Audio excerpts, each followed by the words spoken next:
विज्ञान कहता है कि चाँद धरती के चक्कर लगाता है, इसलिए इसका आकार बदलता है। ये सच है, लेकिन ये केवल बाहरी सच है।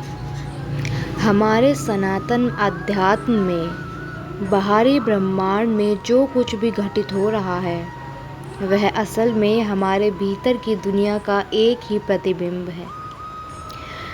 ऋषियों ने कहा है, यते पिंडे तत् ब्रह्माणे, अर्थात जो इस सूक्ष्म शरीर के भीतर है वही इस ब्रह्मांड में है। तो फिर चाँद का यह हर दिन घटना और बढ़ना हमारे अस्तित्व के किस गहरे रहस्य को बयां करता है। क्यों ईश्वर ने इस सुंदर उपग्रह को एक जैसा रखने के बजाय उसे हर दिन बदलने का नियम दिया। आज के इस वीडियो में हम चाँद के घटने बढ़ने के असली आध्यात्मिक कारणों को गहराई से समझेंगे। आध्यात्मिक और पौराणिक दृष्टिकोण से चाँद के घटने बढ़ने की शुरुआत एक श्राप से मानी जाती है। पुराणों के अनुसार चंद्रमा का विवाह राजा दक्ष की 27 पुत्रियों से हुआ था, जो असल में आकाश के 27 नक्षत्र हैं। चंद्रमा केवल रोहिणी से सबसे अधिक प्रेम करते थे और बाकी पत्नियों की उपेक्षा करते थे।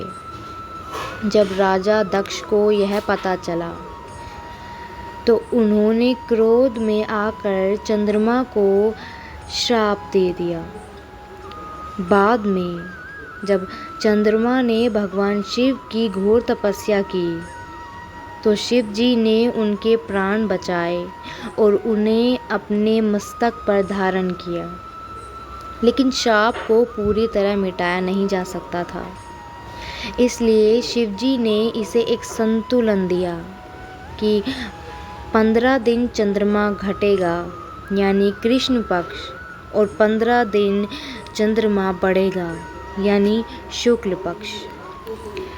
यह कहानी हमें सिखाती है कि जब हम अपने जीवन में संतुलन खो देते हैं और किसी एक ही चीज़ या वासना में अत्यधिक बंध जाते हैं, तो हमारी आत्मिक ऊर्जा का क्षय यानी पतन होने लगता है। अध्यात्म में चंद्रमा को सीधे हमारे मन और संसार से जोड़ा गया है।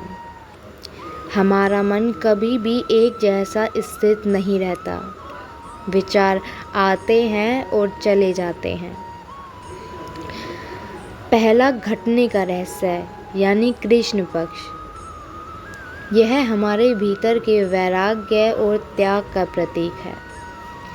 जब हम बाहरी दुनिया की इच्छाओं, वासनाओं और अहंकार को धीरे धीरे कम करते हैं तो हमारा संसार रूपी मन घटने लगता है, और यह आत्मा की शुद्धि का काल है जहाँ हम शून्य की ओर बढ़ते हैं।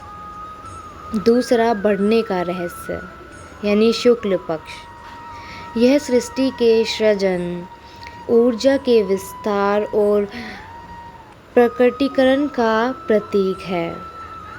जब हम ध्यान से ज्ञान अर्जित करते हैं तो हमारी चेतना का विस्तार होता है।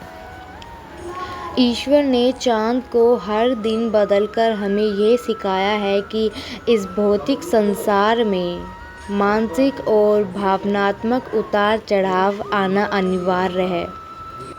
यदि आज आपका मन उदास है तो समझिए कि यह चेतना का कृष्ण पक्ष है जो आपको शांत होना सिखा रहा है। आपने हमेशा देखा होगा कि भगवान शिव के मस्तक पर पूरा चांद नहीं, बल्कि हमेशा घटता बढ़ता हुआ आधा या छोटा चांद ही विराजमान रहता है। इसका बहुत बड़ा आध्यात्मिक महत्व है। मस्तक पर चंद्रमा को धारण करने का अर्थ है मन पर पूर्ण नियंत्रण। शिव हमें सिखाते हैं कि समय और परिस्थितियाँ भले ही चाँद की तरह बदलती रहे, भले ही जीवन में उतार चढ़ाव आते रहें, लेकिन जो इंसान अपनी आत्मा में स्थित हो जाता है वह इन सभी बदलावों के ऊपर उठ जाता है। चाँद का घटना और बढ़ना सिर्फ यह दिखाता है कि रूप बदलता है, अस्तित्व नहीं। अमावस्या के दिन भी चाँद आसमान में ही होता है, बस हमें दिखाई नहीं देता। ठीक इसी तरह जब हमारे जीवन में कठिन समय आता है और हमारी खुशियाँ गायब हो जाती हैं, तो भी हमारी आत्मा का प्रकाश नष्ट नहीं होता। वह बस कुछ समय के लिए हमारी अज्ञानता के पीछे छिप जाता है। तो अगली बार जब आप आसमान में चाँद को घटते या बढ़ते देखें, तो ये मत सोचिए कि वह अधूरा है, बल्कि ये याद रखिएगा कि यह ब्रह्मांड का एक संदेश है कि जीवन एक चक्र है। यहाँ कुछ भी हमेशा के लिए नहीं ठहरता। दुख के बाद सुख और अंधेरे के बाद उजाला आना उतना ही तय है जितना अमावस्या के बाद पूर्णिमा का आना। अपने जीवन के हर दौर में गले लगाएं। जब आप घट रहे हों तो मौन और ध्यान का आनंद लीजिए, और जब आप बढ़ रहे हो तो अपनी खुशियों को संसार से बांटिए। आपको चाँद का यह आध्यात्मिक रहस्य कैसा लगा? क्या आपने कभी चाँद के साथ अपने मन के जुड़ाव को महसूस किया है? कमेंट में हर हर महादेव या अपने विचार ज़रूर बताइए। इस वीडियो को उन लोगों के साथ शेयर करें जिन्हें इस समय जीवन में सकारात्मक उम्मीद की ज़रूरत है। नमस्कार।